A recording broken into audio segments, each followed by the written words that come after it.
Oh, our love affair with sugar. Love affair with sugar. I don't know about you, but I sure like some sugar. In fact, today, today, right? I started fasting. Right, started fasting yesterday, and I decided that I was going to get a jump start, right? Because you know we do our fasting here during the week, and I'm at work, and I mentioned to someone in our office, I'm not going to call any names, that I had a craving for my favorite type of cake, which is carrot cake. Oh, that's mine. That's my favorite type of cake. And so they went out and they came back with this nice, beautiful bundt cake that had, the icing that was drizzled on top. And it was just there, kind of. Oh, okay. Okay. Sorry. Yeah, there we go. Okay. So if you're like me, you understand the cravings. You understand how difficult it can be sometimes to overcome. And so we've been talking here about the three pillars of reversing diabetes: decreasing insulin, suppressing the appetite, and we are on reducing sugar. That's what we're talking about. We started this last week, and we're going to delve into that a little bit more tonight as we talk about the effect of sugar on our brain. We always talk about the sugar on our body, but we're going to talk tonight about sugar on the brain. Hey, if you're new to me, I'm Dr. Dwain Woode. That's Wood with an E. The E stands for endocrinology. Here on the channel, I educate, I empower, and I encourage you to take charge of your health and your life, avoid complications, and go to the next level. And in this year, new you. I'm talking to adults with type 2 diabetes who want to put their diabetes in remission, get off of diabetes medications, in fact, who want to reverse their diabetes. That's right. And we've been using lots of tools here on the channel as we move through that process. If you're new as well, go ahead and put new in the comments because I'd love to welcome you with a hand clap and some music, and let you know that we are happy that you're here. If you have questions as we move throughout the evening, go ahead and drop those in the chat, in the comments, and so we'll be happy to get those answered. And as you know how we do what we do when we do here, I've got my meters that we're going to be taking a look at here in just a minute to see what my blood sugars are. Right below that is my report, my glucose report, and you'll see some interesting numbers there. But we'll spend some time looking at that here in just a minute. Let's hop over and let's say hello to some of our community members that I see out there. I see Teresa. She said hello, doctor and everyone. And then of course Steve is saying hello, Teresa. Says, hey Steve, I missed you guys. Yes indeed. Sugar. That's right. Sugar, y'all. If you have not already done so, I mentioned we started this conversation last week at our show. And go ahead and make sure that you get back there and watch that. This is going to be a multi-part discussion that we have because we're going to walk through this so that you understand, so that you get a good grasp of what's going on as we talk about blood sugars. Okay, so make sure you get over there. That was our last week on our show, Dwain Woode MD Live. Please make sure you get over there and watch it. And then something very interesting happened. Something fun and exciting happened to us this past Friday. We celebrated. Okay, let's pop that up. Come on. We celebrated our fourth.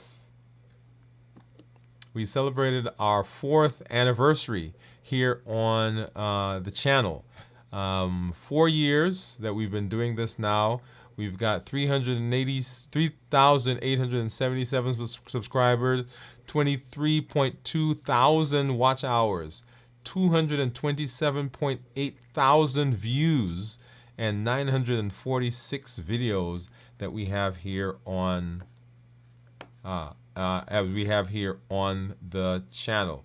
So I'm very excited for that. We did a 24-hour stream. Go back and watch those as we walk through the shows. And really, it was a path through New Year, New You. Okay, it was a path through New Year, New You. We had some amazing folks come through and give us some shout outs. So glad that we were able to do that. All right. So let's go ahead and let's take a look at some numbers. If you are fasting, right? If you are fasting, go ahead and drop those in the comments. As you guys know, we use fasting as one of our tools.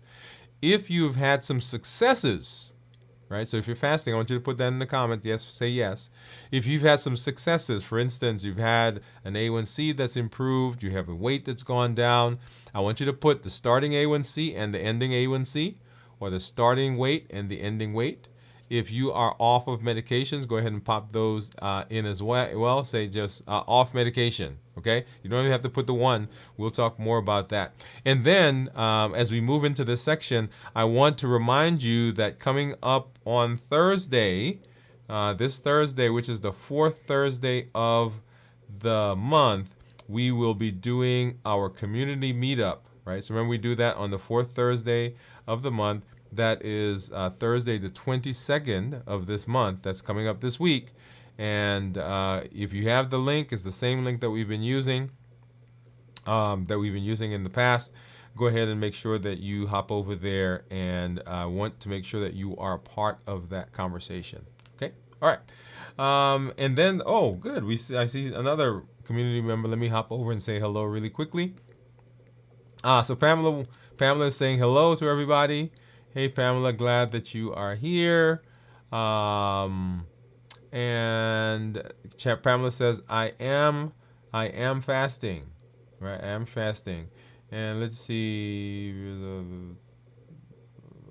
Okay, all right. So glad that you are a part of where we are tonight. So let's go ahead and let's take a look at blood sugar. So here is what my Libre is saying that my blood sugar is right now, and you'll see there over the course of the last little bit, say the last, starting maybe 7-8 o'clock this morning, we were right above 150, and over the course of the day we've come down. Let's see if I have my I need to get my Dexcom. There it is. Here's my Dexcom, and right now it's not giving us a number because I'm not sure why, but we'll come back to that in a minute. And then let's hop over and let's take a look at these guys over here. These are my, this got my Keto Mojo, and I have my Contour. We'll see what those are.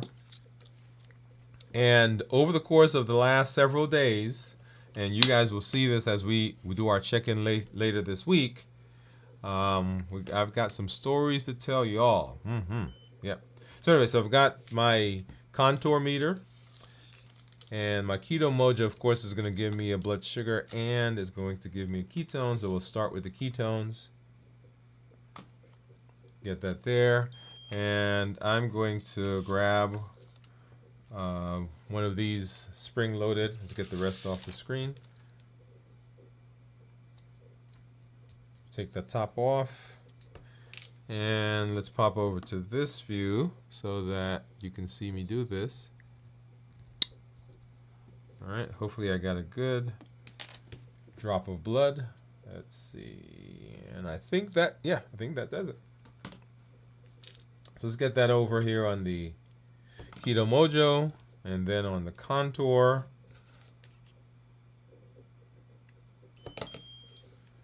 And so 94 for the Keto Mojo, and 103 here on the Contour. And let me see if my Libre has come up. Not yet. Actually, let me check one thing. I turned this off earlier today. And let's see, Dexcom.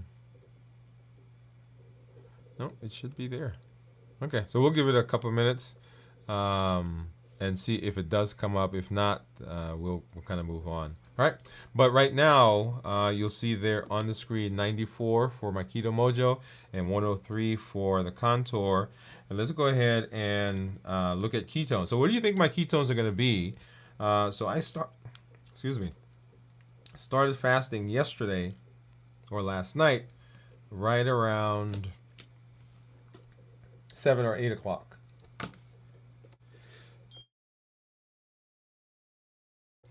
Excuse me.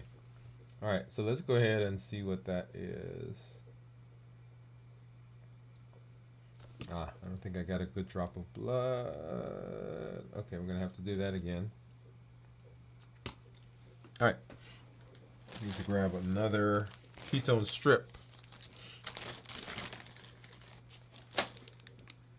That's what happens when you don't get that poke right away. Let's go ahead and put this in. Let's get this one off the screen. And I need another lancet. Do that again.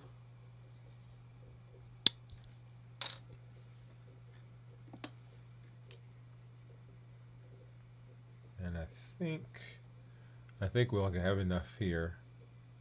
I just want to get another. There we go. All right, there we go. So we'll see what that is. And of course, as I always do, I'm going to tease you guys. I'm not going to show you what it is right away. 5, 4, 3, 2, no. And we're going to move off, okay? All right. So let's go ahead and let's talk. So our conversation is revolving around sugar. That's what we're dealing with tonight. And if you recall, the pillars for reversing diabetes: 1, decrease insulin; 2, suppress the appetite; and number 3 is reduce sugar. And so we are now in a part 2 of that discussion. Now, if you follow, I shouldn't even say if you follow, if you watch TV, if you read any magazine, if you go to the movies, most of the commercials that you will see that have to do with food, it presents food as this end all and be all. There's this experience that they're trying to get you into. Because, of course, if you have that thing, if you eat that piece of chocolate, if you have that particular cake, if you drink that particular soda or juice or whatever they're trying to get you to drink, then you are going to be the person. You're going to be the man. You're going to be the woman. You're no longer going to be by yourself. You're going to be glamorous, and life is going to be terrific. That's the presentation. That's the marketing.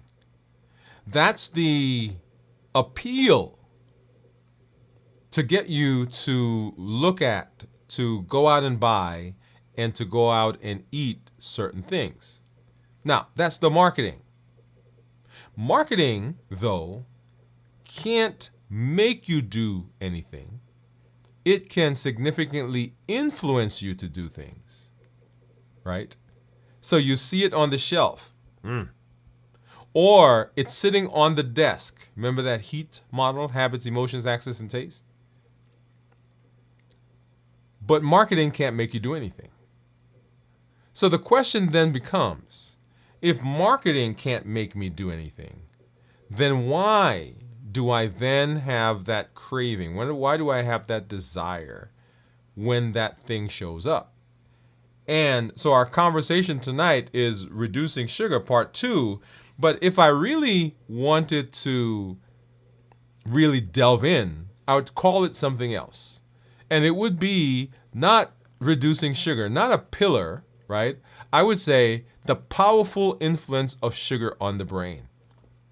The powerful influence of sugar on the brain. Now, I'm an endocrinologist by training, and I love hormones, so I love to talk about hormones. Now, I want you guys to do something for me, okay? Everybody who's out there watching, right? This is a participation, okay? And you gotta be honest with this, right? I'm holding you on your honor. So I want you to try something. I want you to try something, and I'm gonna see actually if I didn't do this, I didn't plan this before, but we're gonna do it right now. I'm gonna see if I can do it. So I want you to hold your breath, right? We're gonna count it down, and I want you to hold your breath, and then I want you to put in the comments how long you've held your breath. So we're gonna do it together, right? We're gonna do it together, and let me see if I can pull up I probably can get a counter up here somewhere. Let's see. Let's pop this up. I don't want to count down. I want to time. I want a stopwatch. There we go. So I want a stopwatch. Okay. So I'm going to add this, and so we're going to say 1, 2, 3, go. Right. We're not starting it yet. Right. Hold on a second. We're not doing it yet. So I'll put that right there.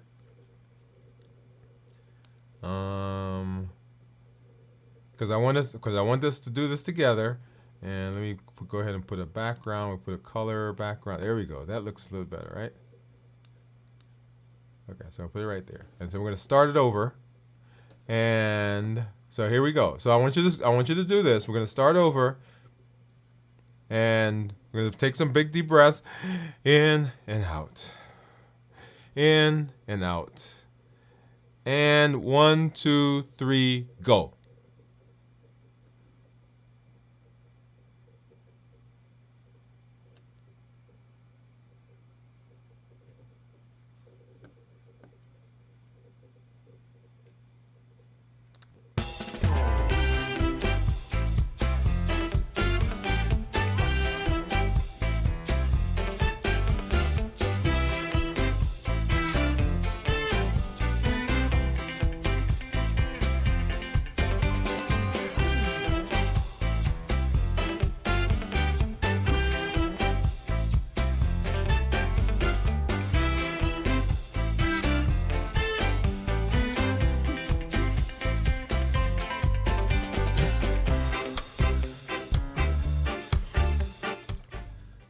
All right, so I made it to 49 seconds. 49 seconds is what I made it to. So if you're out there, I want you to go ahead and put, if you're still doing it, don't let me, I'm going to keep running. Right? I'm going to keep running. Right? But go ahead and drop it in. If you stopped and you're breathing, go ahead and drop it in the comments. How long did you go? How long did you go? Okay? I'm going to have to take this off the screen. How long did you go? Right? Drop that in the comments. So let me ask you a question.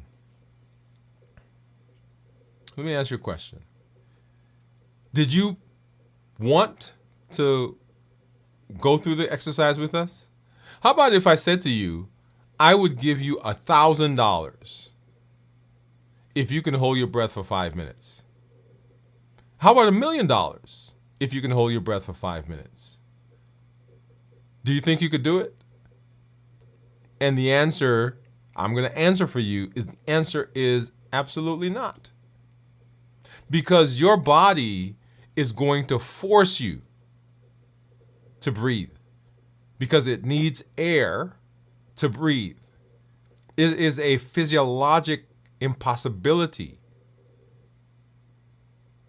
to hold your breath for that long without having anything coming in. Now, there are people who have been hypothermic, so they've fallen into the water and their metabolic rate drops so significantly, right, that they are breathing very shallowly, and it seems as though they've held their breath for a long time. Okay, you may have heard stories about, people who are very disciplined in terms of martial arts or other spiritual practices who've been able to hold their breath for long. I don't have any way of proving those, but I'm saying generally speaking, for us, right, so not the highly trained and all those people, it is almost impossible to hold your breath that long. And the question is why? The answer to that is that your body will make you breathe because it needs oxygen. And as we get into this discussion about sugar, I want you to understand a few things because we're going to be talking about some neurotransmitters and, satisfaction and satiety and so forth. But I want you to understand that the hormonal influence on you, the hormonal influences on our bodies are just as strong as that drive to breathe. I want you to hear me.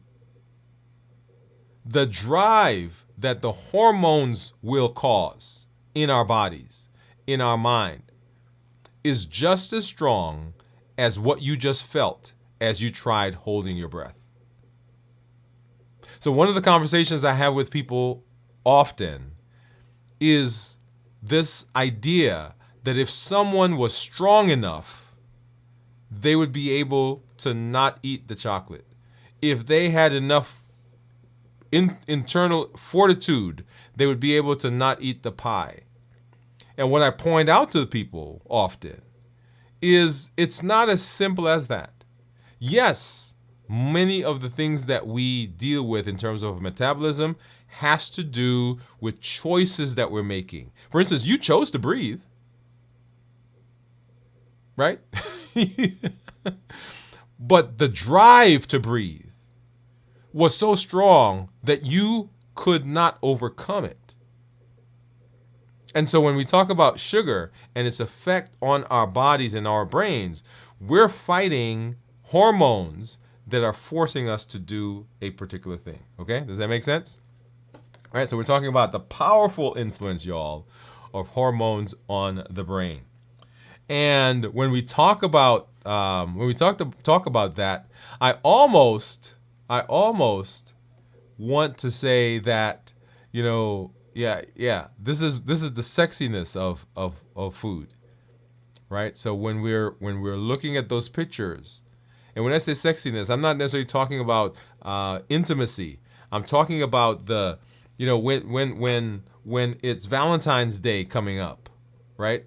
So they put the Valentine's candy just so, and they position it so, and they get the little spritz bottle, right? And they spritz it so there's just that one drop of water running down the piece of chocolate with the rose. You know how they do, right? And then that hamburger that's sitting on the plate. And I don't know, have you ever made a hamburger that looked like that? Mm-mm. Right, I've made hamburgers. I've made hot dogs. I've made other things. They don't look like the picture, right? So the sexiness of it, what I mean is the appeal that comes from it. And then, right, the powerful influence of sugar on the brain is what we're talking about. So let's talk about some hormones. So the first one I want to talk about is dopamine. And dopamine is often called the reward hormone, right? It's the pleasure hormone. It's that hormone that comes out when we do something that causes us to feel good, right? So you go and you work a hard day, right? Some people get that feeling, oh yeah, I did a good job. Or you passed that test. Or you bought that house, right? That reward. That's the neurotransmitter, dopamine. Dopamine comes out, and it is the thing that gives us that feeling of, It's also the hormone that is involved with anticipation. In fact, have you ever been somewhere or were anticipating something and you had just built this thing up in your head, whatever it was, and then you got there and it wasn't all of that? I've had that happen. But the feeling that you got in preparation for getting there was huge. That's dopamine. Dopamine helps you to anticipate. Man, I remember what it was like when I was growing up and we used to live in that house. And I can't wait to go back and see the house and that tree that we used to climb up in the backyard. And oh, you remember that hole that we dug and we put that rock in it? And then you go and you travel and you're building this thing up in your mind. The dopamine is just rushing out. Dopamine is coming. And you get there and you ring the bell and they open the door and you go into the house and you're like, oh, yeah. The dopamine was there and it gave you that pleasure. It gave you that reward, the reward neurotransmitter. Dopamine plays a role in the brain's reward system. It's responsible for pleasure and motivation. So the motivation that you had to go to visit that home that you used to live in, right? Dopamine was pushing you. The motivation that you had to get up at night when it was 3 o'clock in the morning and drive across town to find that piece of chocolate or that ice cream. right? The motivation and pleasure. When you engage in enjoyable or rewarding activities, dopamine levels go up. They increase. This encourages, watch this encourages repeat behavior. So, oh wow, if I got that feeling last time, let me do it again so I can get that feeling again this time. Notice what just happened, right? So the advertisement enticed you because you saw it. You're like, oh man, I want to be like everybody else, so I'm going to go get some, right? Because remember, those are the things. Either it convinces you that you can be like everybody else, right? So you're included, or it convinces you that you can be better than you are, or it convinces you that you can be included as part of the group. We don't like to be alone. We like to be better, and we like to be. What was the first one I said? Right, that you're included, right? So you're better, you're included, and this gives you status.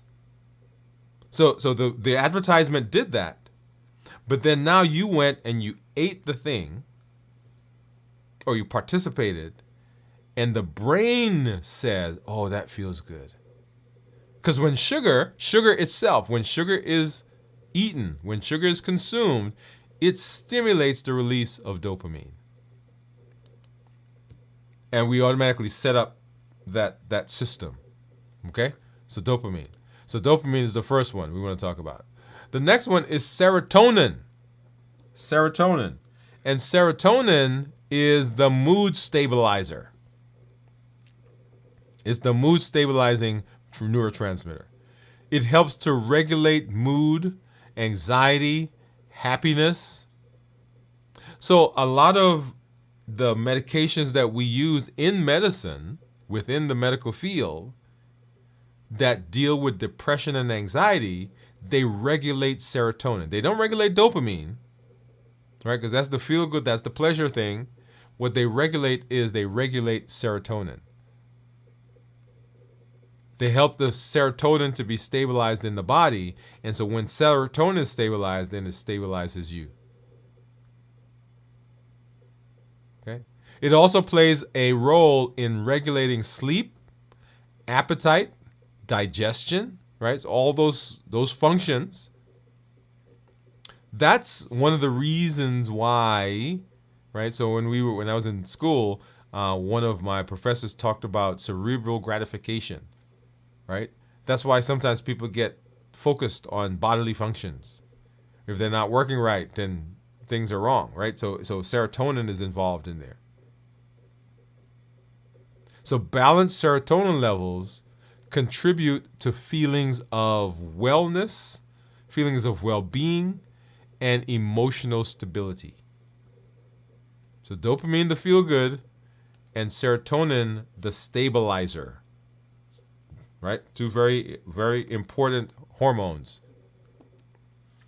And then, of course, the ones that we've been talking about, ghrelin, which is the hunger hormone. And ghrelin is produced by the stomach. It signals the brain that it's time to eat. And it increases your appetite. It sends hormones to make you want to eat. That's ghrelin. Grrr, growl. I remember that. Growl for ghrelin. Ghrelin is the hunger hormone. And ghrelin levels rise before a meal, right? So as your blood sugars are going down, the body stimulates ghrelin to make you eat, right? And so it makes you feel hungry. And then after you eat, it decreases, or the levels decrease. So ghrelin, the hunger hormone. And of course, leptin, right, is the other one. So leptin is they're the yin and yang, hunger and satiety. So leptin is produced by fat cells, and they are the body's signal that have enough energy on board, enough stored energy. And so they signal the brain when you have enough energy on board. It tells you to stop eating. It tells you to stop eating. And it's responsible for making you feel full and reducing appetite after you eat. So ghrelin goes up before you eat, and as you finish eating, it goes down, right? To make you say, hey, okay, I've eaten enough, boom. And leptin, once you eat, its level goes up and makes you feel full and says to the brain, hey, I don't need anything else right now. So leptin and ghrelin.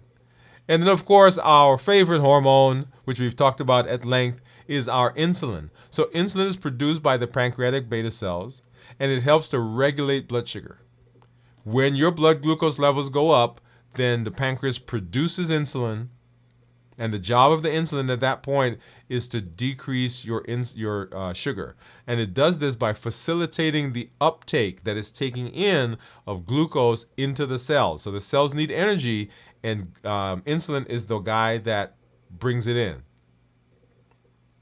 This provides the cell with energy, and it helps to lower the blood sugar because now the sugar is in the cell, and it brings it back down to normal. Okay? So dopamine, feel good, serotonin, mood stabilizer, ghrelin, hunger, leptin, hey, I'm full, and then of course insulin brings the blood sugar down. And these are the major hormones, but there is one more that we want to talk about, and let me pop over there. Oops, let's see. There is one more that we want to talk about, and that is cortisol. Here we go. Okay, this is the one I wanted you to see. So cortisol, and you'll see that there on the screen. Stress plays a big role. Actually, let me see. Are you guys seeing? There we go. So stress plays a big role, right, on our insulin, on our satiety, on our hunger, and it can heighten your sugar cravings. Because remember, what is stress? During stress, the body is looking for energy, and it's looking for energy in the form of glucose. All right, so during stress, then our blood sugars will go up. And in the process of causing the blood sugars to go up, then we run into some of the other things that we just talked about, right? And we'll talk more about how that, what happens there as we move into the discussion on insulin and ghrelin and satiety and so forth.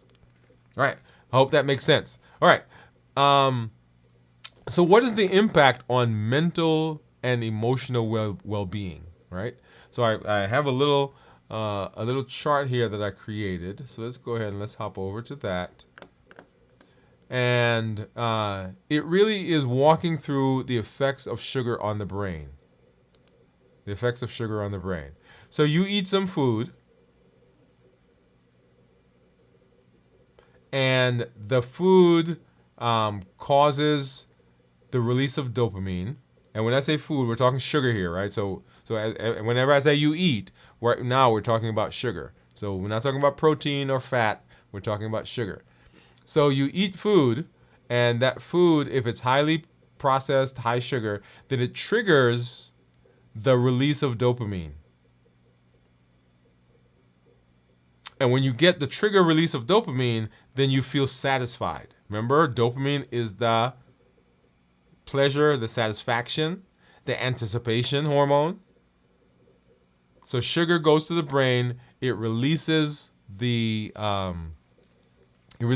the release of dopamine, and you feel good. You feel satisfied. But this is short-lived because why? Because sugar is absorbed and digested quickly. Right? That's why you get spikes. Because you eat it, it goes into the system, the body absorbs it, and then it drops. Then your blood sugar levels drop. So that's short-lived. And so now there is the craving. So there's the thought. There is the anticipation now. Remember we talked about the anticipation of dopamine? So now dopamine in the brain, in your body, is saying, hey, we liked how that felt. Let's go get some more. And here's the kicker right here. Let's come over here because I want to make some points about this one. So here's the kicker. So in your brain, right? And me too. I said not yours, but we've convinced ourselves that we want to eat a certain way. Okay. And that is part of the whole process that we're going through. New year, new you, right? So we've said, hey, this is what I'm going to do. I'm going to fast. I'm going to fast for 48 hours, 24 hours, whatever number of hours. I'm also going to incorporate a particular eating method. I'm going to do Mediterranean. I'm going to do paleo, whatever it is that you've coupled with fasting. Or even if you're not fasting, you're saying I'm going to do low carb. Make sense? All right. So let's assume that you have made that decision, but somehow you ate something that was highly sugared, something sugary. So dopamine comes out, and dopamine says, I feel good. I like this.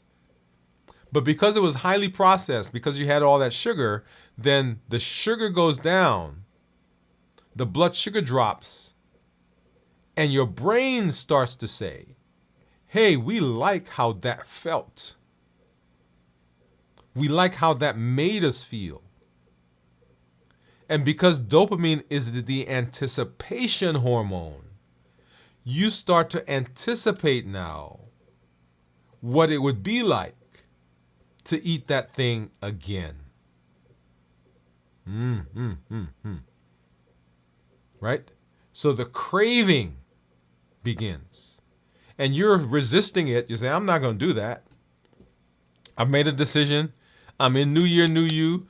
Dr. Woode is coming on tonight here in just a little while. I'm going to get on there. We're going to talk about how successful I've been. And your brain is playing that thing over and over.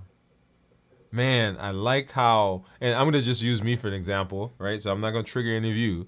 I might trigger myself, but that's a whole nother, right? So you start to in your brain imagine what it would be like to get a scoop of that Cherry Garcia ice cream. And it's the smoothness and the sweetness and just a little bit of salt in there. And you got the chunks of chocolate mixed in with those almost whole cherries that are in there, right? And the feel of it and the texture of it. And the brain starts to do that. And as you're doing that, the dopamine is coming out because you're anticipating what it's going to be like. Because remember, we said just a little while ago, the anticipation can be just as big or even more than the actual thing. And what did we say happens when we get that roller coaster to the top of that when we get that car to the top of the roller coaster? When it gets there, when that anticipation, when the dopamine levels get so high, it's like trying to hold your breath. It's coming down. And there's the thing that people say is called the what the hell principle. Have you heard of it? It is, what the hell? I guess I'll just do it this time, and then I'll start over. Right? That's the power of hormones. That's the power that we're dealing with. So the craving begins. And then serotonin comes out, right? Because we ate something, the sugar stimulates serotonin, so we feel good, right? So the dopamine came out, serotonin is there now, so I've got the pleasure part of it, and my mood is stabilized. That's why people crave certain foods, because they stimulate the release of serotonin, and it makes them feel good. Their anxiety goes down. That's why people crave chocolate, for example. Right? So we've got the pleasure part, the anticipation of what it's going to be like to eat that thing. And then once I eat it, now I feel so much better. But because they are short-lived, sugar goes away. Then we get the crash. And when we get the crash, the mood swings happen. We become irritable, discontent. Was it restless, irritable, and discontent? If you've been in recovery, you know those phrases. Restless, irritable, and discontent.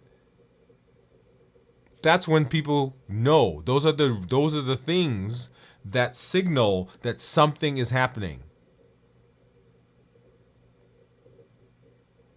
Talk to anybody who's in recovery. They'll tell you it didn't just start. It didn't just happen.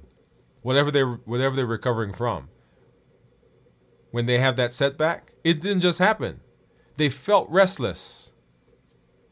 Something just wasn't there. It just didn't feel right. They just couldn't settle down. They were irritable. Everything bothered them. Or they're not content with where they are. Restless, irritable, and discontent. And when that happens, then dopamine is saying, hey, you remember? Remember what that chocolate felt like? Remember what that ice cream felt like? You remember what it did to us? It calms us. So maybe that is what we need to do. That's what we need to have. And then the cycle begins again.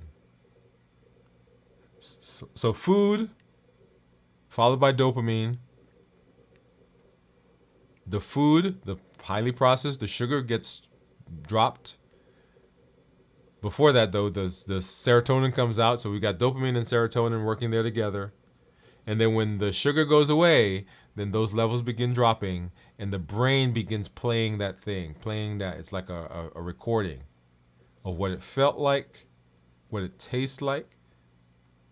Right? And we start imagining stuff.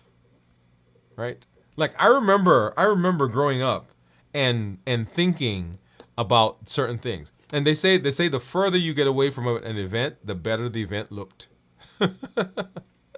Right. So there were some things that happened to me as I was growing up in my life, right? And the further away I got away from it, the better it looked. And the same thing happens here. Right? We start to create textures. Right? Oh, when you first ate it, you didn't even think about how it felt on your tongue. No, you didn't. But as you got farther away from it, and now the dopamine is there, and the dopamine is helping you anticipate, you're creating a story. Oh man, that chocolate was so smooth on my tongue. You didn't even notice that the first time. Now you're starting to put textures and shades and feelings to the experience. You're creating a story. So when we talk about sugar, we're not just talking about the effect of sugar on organ systems. We're talking about the effect of sugar on this thing right here, this brain. Because that's where a lot of our battle is being fought.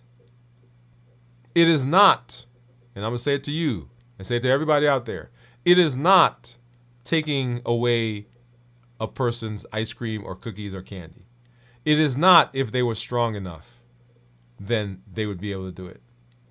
It is a battle, and we've talked about the battle for your health. It is a hormonal battle. And the foods that we've created, the foods that we have constructed, y'all, feed into the battle. And often it seems like the food is winning because of how we've created it. Now, here's the thing. Here's the thing. Do you think it is required for you to eat sugar?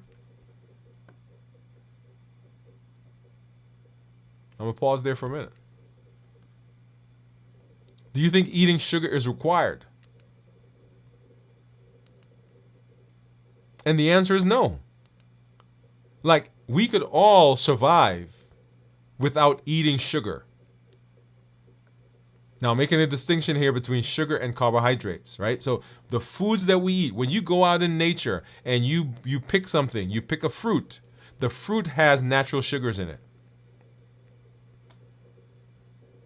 If you go get some vegetables, the vegetables have carbs, which turn into sugar. Right? So there is natural sugar in foods, in some of the things that we eat, that we pick, that we grow. My question is not that. My question is, do you think we have to have sugar added to our diet, added to our food to make it taste better? Is that a requirement? And the answer to that is no. So how does sugar, so we've talked about how sugar influences dopamine and serotonin, but how does sugar disrupt ghrelin? How does sugar disrupt ghrelin? And sugar disrupts ghrelin because it has a very interesting process, right? So the sugary foods cause decreasing ghrelin levels initially. Because you've eaten something, the body says, hey, I've eaten, and so the ghrelin levels start to go down. But once again, we're talking about highly processed foods. And the foods get digested and absorbed, same idea as with the dopamine. And then you get hungry again. And we go through that cycle. And because it is readily absorbed, quickly absorbed, it does not provide any long-term fullness or satiety, then ghrelin levels come up again and the cycle starts over. So on the one hand, we're fighting the dopamine that's reminding us, that's helping us with the anticipation, that reward system. We're fighting the memory of the serotonin, of what the food did for us, how it made us feel, the calm that it brought over us. And now we're fighting the ghrelin that's making us think we're hungry. I want you to, because I'm making a case here.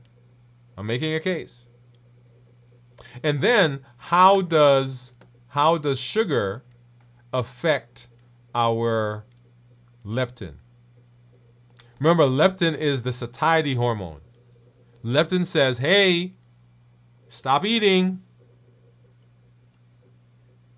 But the sugar short circuits that. Because what happens is when the sugar goes up, when the sugar comes in, and here comes our other guy, when the sugar comes in, insulin has to come out. Yep. And when insulin comes out, insulin, just like we have insulin resistance, there is a thing called leptin resistance. When insulin comes out, insulin short circuits the hunger and the satiety hormone so that the signal is going to your brain that says stop, stop, stop. But the signal is not getting through. And so the brain never says, I'm full.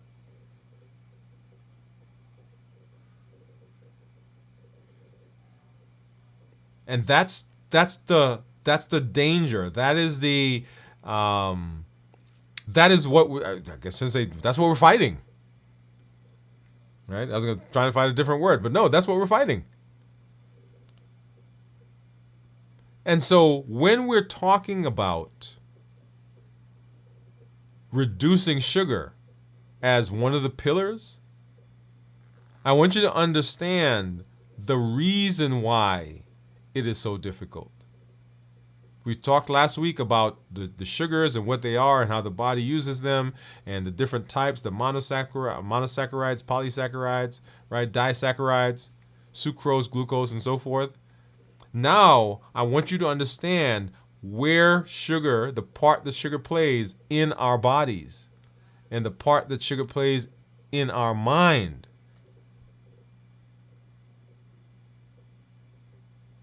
So as I talk to people about the management of their diabetes, about reversing their diabetes, it is not usually that there is an issue with not knowing how to manage blood sugar.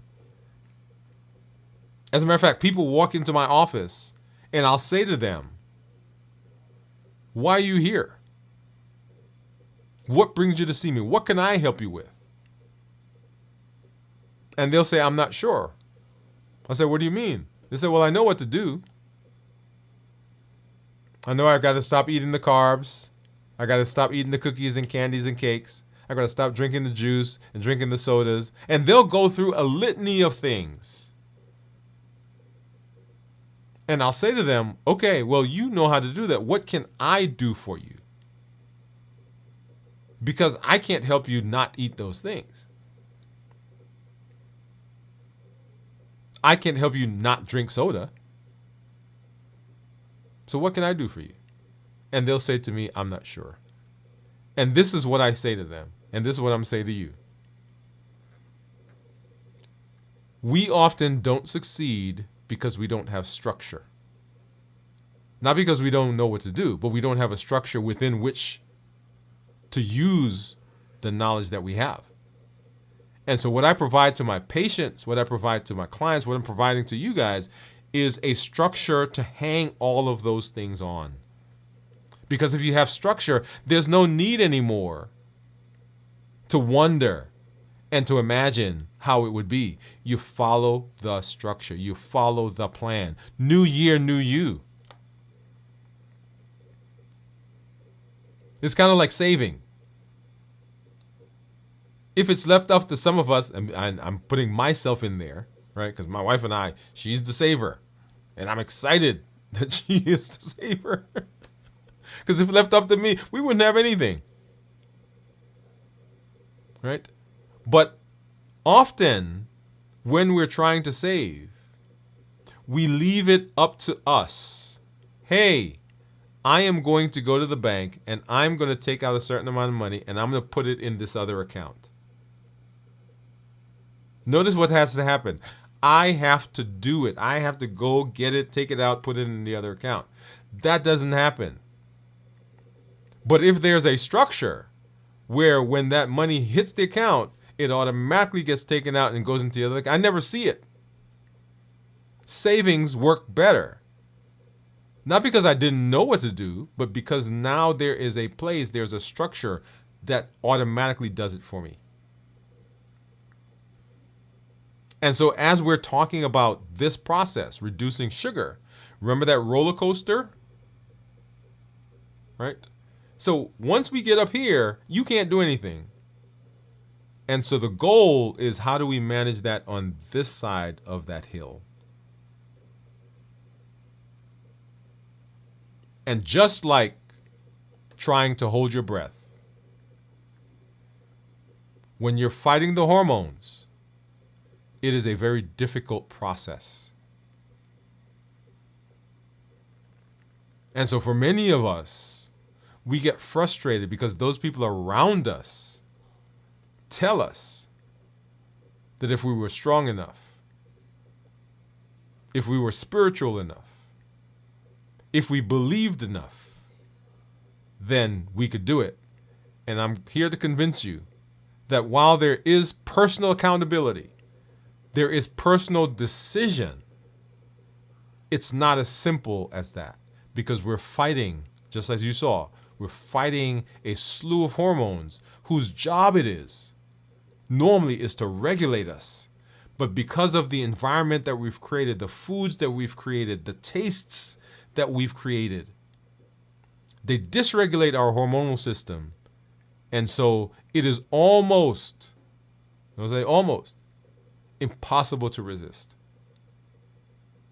And so our goal as we move forward, as we discuss reducing insulin, reducing sugar, we're going to be talking some more about what that is, where the sugars are, how do we put things in place to help us in that process.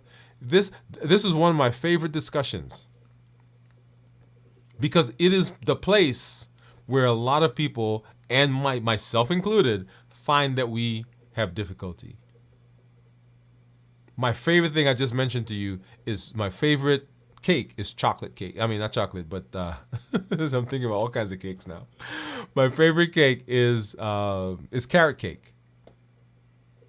And last week, they had carrot cake in the cafeteria every single day. And I was fasting, and I didn't eat it, but I got a piece on Monday. I got a piece on Tuesday. I got a piece on Wednesday. I got a piece on Thursday, and if I had gone to work on Friday, I would have gotten a piece. As a matter of fact, Thursday, I think I got 2 pieces, one to make up for it. And I took them all, and I put them in the refrigerator. Why am I putting them in the refrigerator? There's no reason for me to have done that. And I decided, right, that I wasn't going to eat it, but it's in the refrigerator. And my brain, the dopamine started to work. And I began anticipating, right, the little pieces of raisins in the chocolate, in the carrot cake.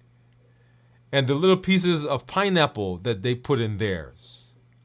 And the coconut that they sprinkle on top. And the cheese, the cream cheese dressing icing that's on it. Oh yeah, right? So notice what's going on. The dopamine is creating anticipation. And this weekend was a little busy weekend. And I went in and I said, you know what? The last time I ate some carrot cake, it sure felt good. It tasted good. It calmed me down. Oh yeah. So let's have some carrot cake. And I want to show you something here. Let's go ahead and let's take a look at. This is my Dexcom. My Dexcom report. Let's take a look at this guy. Here we go. So notice I said to you what? So here's fasting, y'all. Right? So we've been talking together. Right? So Tuesday. As a matter of fact, let me back up one. Can I do that? It won't let me. So Tuesday, Wednesday, Thursday. Look at those numbers, right? Numbers are great. Thursday, and there's Friday. That's carrot cake. Look at that. I can't remember the last time I had a 290.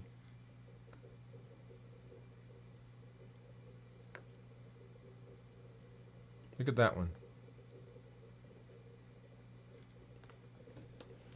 So. Right, I'm leaving it up on the screen because I want you to see it, right? And I want you to know this is not made up numbers. These are my numbers. And what do I want to say to you all? What do I want to say to us? I want to say that it is a process. And when I say a process, I mean there is there is structure that has to be in place. It doesn't matter who you are. Remember the roller coaster. Once that roller coaster gets to the top, it's coming down. And one of the benefits of what we do, one of the benefits of New Year, New You, is that it provides structure for every single day, for the regular days. And so when you look at these numbers, remember we did a show way back that talked about building time into getting back on track. All those things that we talked about, that's where this comes in. Right? Because as we look at, and so here we are today, right? So we've started our fasting. I couldn't wait, y'all, to get to my fasting day. Couldn't wait to get to my fasting days. But when we talk about reducing sugar, that's where we are. Dopamine, anticipation, and pleasure. Serotonin is the mood stabilizer. Ghrelin, the hunger hormone. Leptin, the satiety hormone. Cortisol, the stress hormone. And insulin, that helps to dysregulate all of that when it interacts with sugar. So that's what we're fighting and talking about sugar. All right, so let me hop over and let's see. We got some comments here I want to get to. Pamela says, I'm fasting. Yay, Pamela! And hello, Pamela. Teresa saying hello. Pamela says, thank you.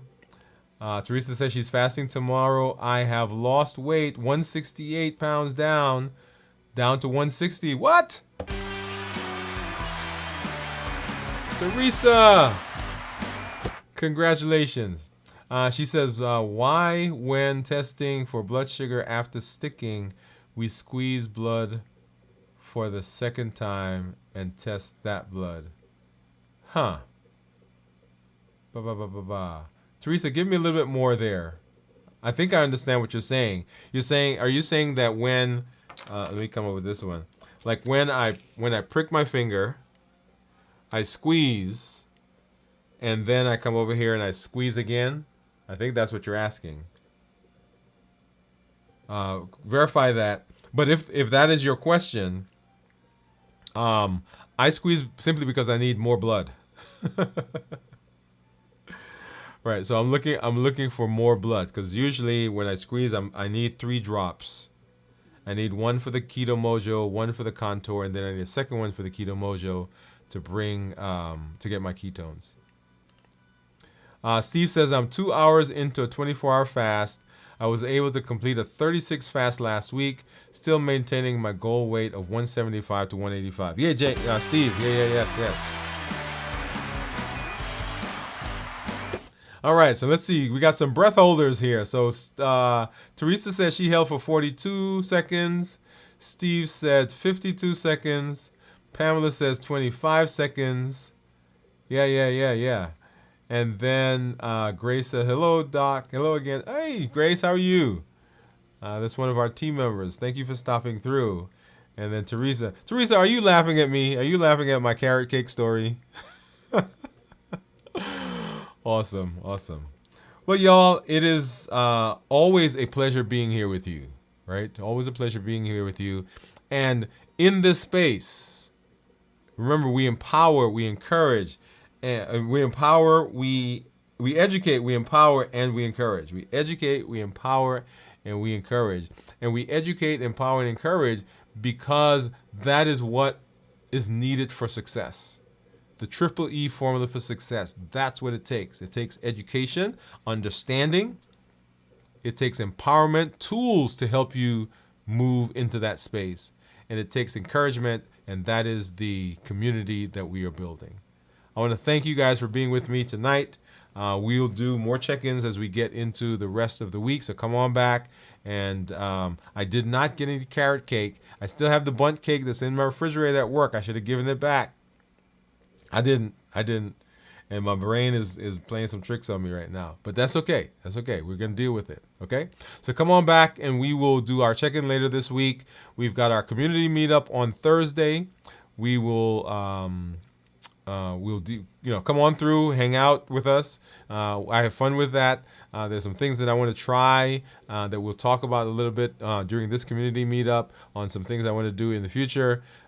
If you have not done so, go back and watch our anniversary stream, which was on Friday, 24 hours. We've got some shorts that we did from that for people who were coming through and giving us shout outs.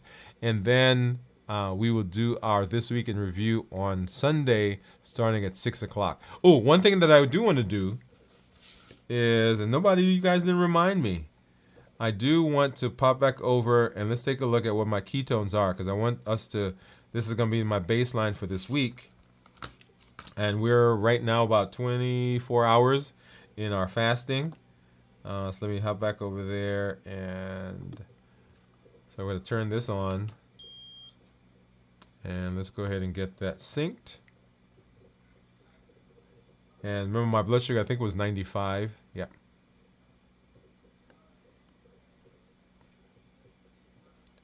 Uh, 95. Okay.